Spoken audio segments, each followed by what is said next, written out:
দেশনেত্রী বেগম খালেদা জিয়া বাংলাদেশ জাতীয়তাবাদী দলের চেয়ারপারসন এবং বাংলাদেশের সাবেক তিনবারের প্রধানমন্ত্রী গত ৮ তারিখ থেকে দি লন্ডন ক্লিনিকে ওনার চিকিৎসার জন্য ভর্তি হয়েছেন এবং উনি এখানে প্রফেসর ডক্টর চিকিৎসাধীন থাকা অবস্থায় ওনাকে এখানকার নেফ্রোলজির কনসালটেন্ট, হেপাটোলজি, গ্যাস্ট্রেন্টোলজি এবং লিভার ট্রান্সপ্ল্যান্ট ইন্টেনসিভিস্ট সহ বিভিন্ন বিষয়ের চিকিৎসকরা ওনাকে প্রতিদিনই ওনার স্বাস্থ্য পরীক্ষা করছেন এবং সেই অনুযায়ী পরীক্ষার রিপোর্টের উপর ভিত্তি করে কিছু কিছু বায়োকেমিক্যাল টেস্টও করানো হয়। তার উপর ভিত্তি করে পরবর্তীতে ওনারা কিছু চিকিৎসার মধ্যেও বাংলাদেশের চিকিৎসা যা চলতেছিল তার সাথে সাথে পরিবর্তনও কিছু এনেছেন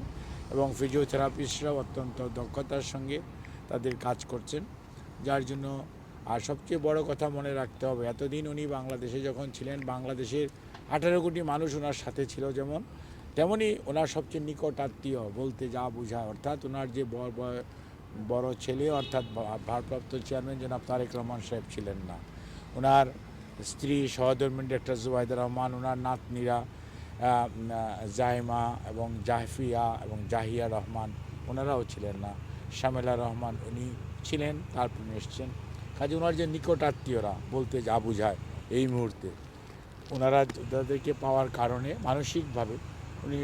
স্বাভাবিকভাবেই এই মানুষের নিকটজন যখন অসুস্থ অবস্থায় কাছে যায় সুস্থ কিছুটা মানসিকভাবে প্রফুল্ল থাকেন, সেটা উনি আছেন এবং ওনার শারীরিক যে সমস্ত অসুবিধার জন্য বিশেষ করে chronic liver disease, chronic kidney disease বা এবং হার্টের অ্যাসেসমেন্টগুলো এখনও কমপ্লিট হয় নাই, এটা শেষ হতে হতে প্রায় আগামী শুক্রবারের মতো সময় লেগে যেতে পারে। কাজে সব কিছু মিলিয়ে তারপরে ওনারা শুক্রবারের মধ্যে চেষ্টা করবেন যাতে একটা ওনার পরবর্তী চিকিৎসা সম্পর্কে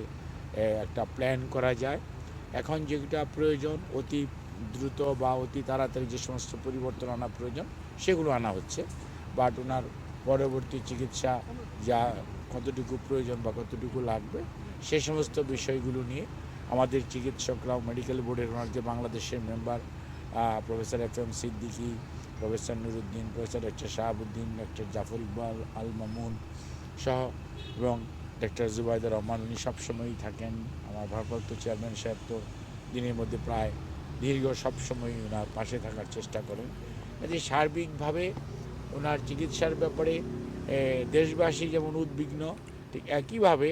এখানকার চিকিৎসকরা অত্যন্ত নিষ্ঠার সঙ্গে হসপিটালের প্রত্যেকটা স্টাফ তারা কাজ করছে, তারাও যেমন অনেক সীমাবদ্ধতার মাঝে এখানে উপস্থিত থেকে শীতের মধ্যে কষ্ট করছেন দেশবাসীকে কিছুটা আপডেটেড নিউজ দেওয়ার জন্য, ঠিক একইভাবে ওনারাও ওনাদের যে মনের আকুতি সেটাই করার চেষ্টা করছেন। সর্বোপরি যে কথাটি আমরা বলতে চাই সেটা হচ্ছে ম্যাডাম নিজে এবং ম্যাডামের পরিবার জনাব তারেক রহমান সাহেব সহ বাংলাদেশ জাতীয়তাবাদী দলের কেন্দ্রীয় নেতৃত্ব দেশবাসীর কাছে আপনাদের কাছে যেমন কৃতজ্ঞ এবং আপনাদের মাধ্যমে দেশবাসীর কাছে ওনার জন্য এবং সর্বোপরি ওনার সুস্থতার জন্য দেশের বাইরেও যে সমস্ত মানুষ ওনার সুস্থতার জন্য বিভিন্নভাবে আল্লাহ রাব্বুল আলামিনের সাহায্য চেয়েছেন, দোয়া করেছেন, সেই দোয়া চেয়েছেন যাতে উনি দ্রুত সুস্থ হয়ে উঠতে পারেন, সেজন্য আপনাদের সবাইকে অনুরোধ করেছেন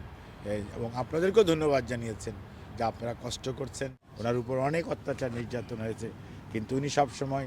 মানুষের কথা বলেছেন, নিজের কথা কখনো বলেননি। তারপর আপনারা কষ্ট করতেছেন শুনলে তখন হয়তো বলে ঠিক আছে যাও, তবে মনে রাখবেন ওনার জন্য সবাইকে কাছে উনি দোয়া চেয়েছেন। আমি একজন চিকিৎসক, আমি এভিডেন্সের বাইরে কোনো কথা বলতে চাই না। পত্রিকা বা সোশ্যাল মিডিয়াতে কি লেখা হয়েছে